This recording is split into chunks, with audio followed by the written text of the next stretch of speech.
Namo Adita Pha. Thanks so much for joining me for our daily practice check-in. Listen, listen, listen. This beautiful sound calls us back to our true home.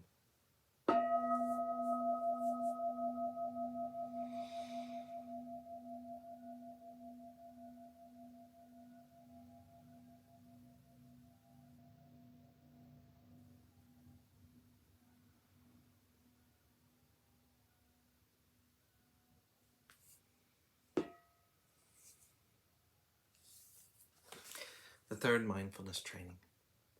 Aware of the suffering caused by sexual misconduct, I vow to cultivate responsibility and learn ways to protect the safety and integrity of individuals, couples, families, and society. I'm determined not to engage in sexual relations without love and a long-term commitment. To preserve the happiness of myself and others, I'm determined to respect my commitments and the commitments of others. I will do everything in my power to protect children from sexual abuse and to prevent couples and families from being broken by sexual misconduct.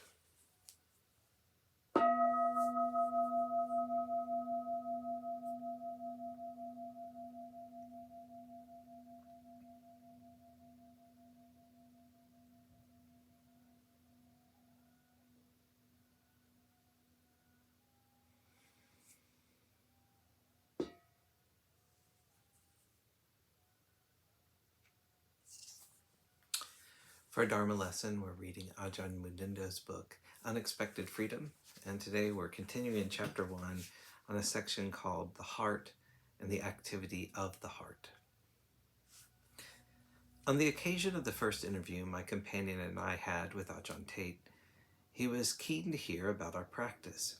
Since we were going to be living in his monastery at least for the duration of the Rains retreat, he wanted to know what our understanding of practice was. So he called us up to his kuti. After asking a few questions, he spoke to us for some time, during which he said something that has stayed with me, something that still seems as significant as it did then. Through the translator, he said, "Your task in practice is to realize the difference between the heart and the activity of the heart. It's that simple." As I recall this now, I can almost hear him saying it, his voice gentle yet strong and full, clearly rich in experience and unshakable understanding. I hadn't expected him to say something so straightforward. I suppose I had expected something more complex and difficult to understand. But my response when I heard what he said was, yes, I get that. I can relate to that. To observe inwardly, to direct attention so that we come to know intimately for ourselves that which is the heart and that which is the activity of the heart. This was and is the foundation of my meditation practice and my inquiry. The words he used were jit and argan kong jit. Chitta, a Pali word, is shortened in Thai to jit, and both words mean heart or mind. Argan kong jit means the activity of the heart or mind. I had heard a lot of talk about developing jhanas, states of meditative absorption, and about attaining different levels of realization and insight. But Ajahn Tate was pointing out that it is important not to be distracted by ideas of practice, nor by the various experiences, sensations, or mental impressions that we are subject to. We should view them all simply as the activity of the mind. They are all the content of the mind.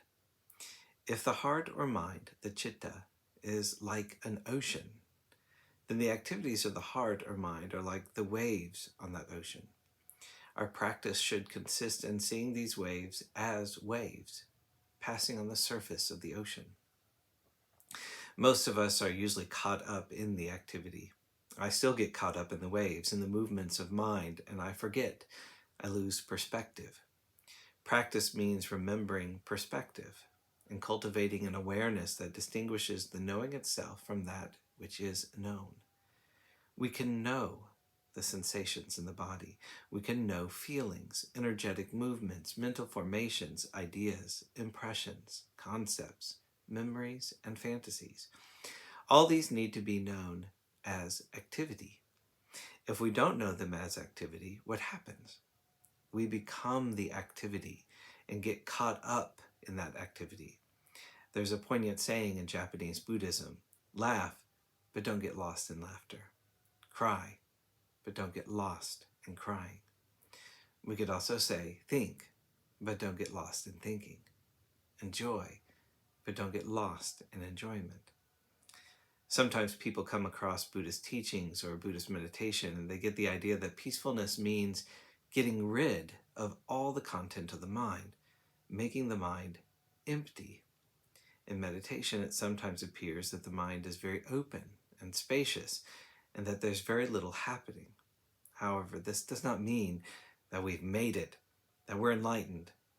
In that state of openness, clarity, and spaciousness, we might experience vitality and pleasure, and if we're not properly informed and prepared, we can make the mistake of thinking, this is it.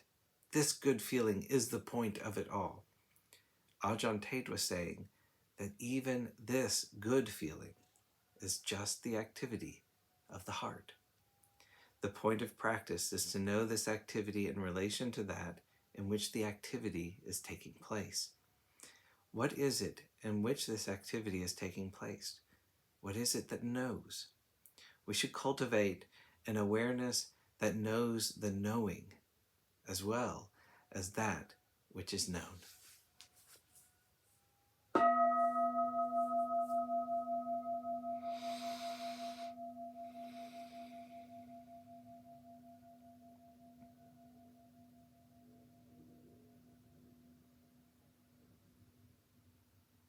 May all beings be well. May all beings be happy. May all beings be at peace. Namo.